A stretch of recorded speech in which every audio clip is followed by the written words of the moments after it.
pintu-pintu untuk sia-sia ada semua di media sosial. Makanya saya sering sampaikan bahwa ternyata bermedia sosial juga butuh ilmu untuk menyaring, ilmu untuk menyimak, ilmu untuk mengambil pelajaran. Ya. Setiap info yang masuk bisa tidak kita menyaring, itu butuh ilmu. Ya, ini bermanfaat atau tidak. Setiap yang masuk ke kita dari media sosial, kita bisa mengambil hikmahnya atau tidak. Atau ada orang-orang yang terpecah belah gara-gara media sosial, gampang percaya, ya, gampang terprovokasi karena dia tidak punya ilmu untuk menyaring berita. Makanya hati itulah orang-orang yang terjerumus dalam kesempitan karena fudulul lisan, fudulul istima', wa fudulul kalam, ya, berlebih-lebihan, boros dalam pembedaan. Maka wa mimma tuliya bihin nas fi hadzal zaman, dan sekarang terjadi diuji, ya, zaman ini dengan pintu-pintu itu terbuka lebar, ya. Waktunya habis buka TikTok. Iya nek TikToknya isi ceramah ngiboten. Iya, TikTok tuh kalau kita sekali melihatnya ini nanti yang muncul itu semua aja mas kalian. Ini jangan ngerti logaritma boten. Boten. Jadi TikTok itu gini, nek jenengan nontonnya ceramah, nanti yang nongol ceramah semua. Nek nontonnya hiburan, nanti keluar hiburan semua. Maka jangan sekali lagi ini ada yang nongol gak bagus, jangan dipencet sampai selesai. Nanti keterusan, habis. Makanya kalau mau nonton full, yang pengajian, yang nanti semuanya akan baik. Sekali jenengan nonton joget-joget, besok keluarnya joget-joget terus. Nanti malah tertarik ingin seperti yang ada di TikTok. Itulah bahayanya TikTok. Jadi lupa untuk mengambil manfaat yang baik. Ini dia hal zaman, ya, orang diuji dengan terbukanya pintu-pintu fudulul lisan, fudulul istima', fudulul kalam. Diuji dengan zaman ini. Ya, Masya Allah, berat untuk kita semua untuk menjaga semua itu. Maka berbahagialah orang selamat lisannya, selamat pendengarannya, selamat ucapannya. Maka jamaah sekalian yang dirahmati Allah SWT, hendaklah pandai-pandai dalam segala hal. Salah satunya untuk itu sehingga selamat hatinya. Yang terakhir jamaah sekalian yang dirahmati Allah SWT, alhamdulillah, ya. Di antara sebab, ya, orang mendapatkan dada yang lapang adalah husnul tiba'in Nabiyil Karim sallallahu alaihi wasallam. Baiknya ketika dia mengikuti Nabi Muhammad sallallahu alaihi wasallam yang mulia. Ya. Jadi yang terakhir jamaah sekalian, di antara sebab seorang dadanya lapang, baiknya dia mengikuti petunjuk Rasulullah sallallahu alaihi wasallam. Ya.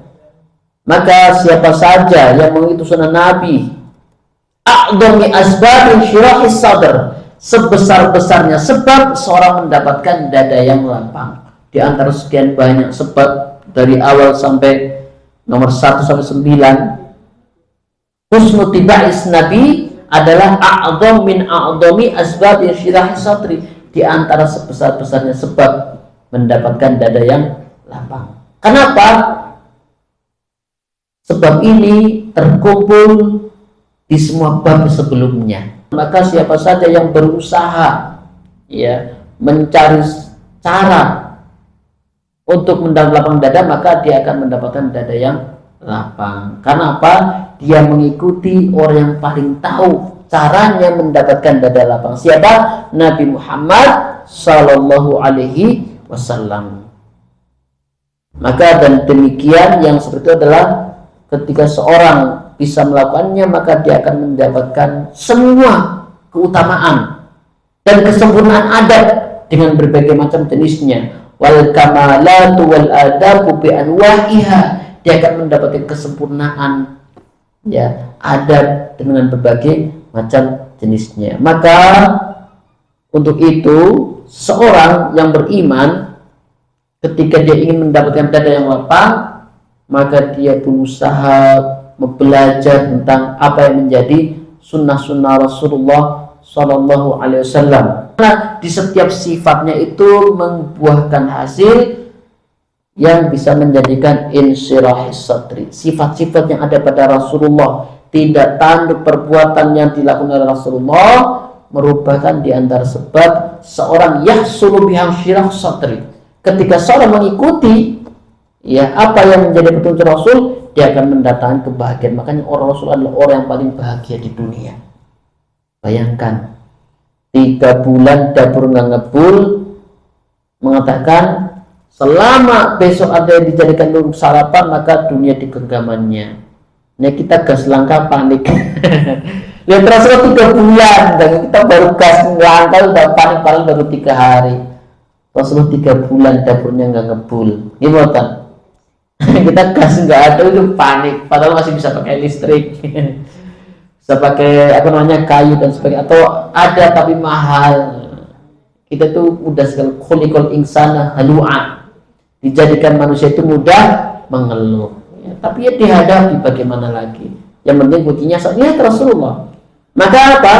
Karena Rasulullah sebaik-baik makhluk, akmalul khalqi fi kulli sifatin yasulu bi syirah satri, di setiap sifatnya. Ketika seorang mengikuti maka dia akan mendapatkan dada yang lapang. Wattisaul qalbi, dan luas ya. Ini bisinya jembar hatinya. Wa qurratul ain, dan menyejukkan pandangan. Wa hayatur ruh, dan ruhnya hidup. Ternyata udah 9:30 lagi. Ya alhamdulillah hatam Bu. Alhamdulillah. Jadi kita berdoa kepada Allah, Allahumma srah sudurina, ya Allah lapangkanlah dada kami. Wa yassir umurana, ya Allah mudahkan urusan kami. Allahumma zayyina bizinatil iman, ya Allah hiasilah kami dengan perhiasan iman. Wasyassir lana suluka siratal mustaqim, dan mudahkanlah jalan kami kepada jalan yang lurus. Alhamdulillah. Jadi buku ini ditutup dengan doa alhamdulillah. Semoga kita semua ya besok bisa hatinya lapang, dadanya lapang dengan 10 syarat. Yang paling tinggi adalah sebab mendatangkan dada yang lama adalah mengikuti petunjuk Rasulullah, karena Rasulullah sebaik-baik petunjuk. Wallahu a'lam. Dengan demikian kita hatam. Alhamdulillah. Wassalamualaikum warahmatullahi wabarakatuh.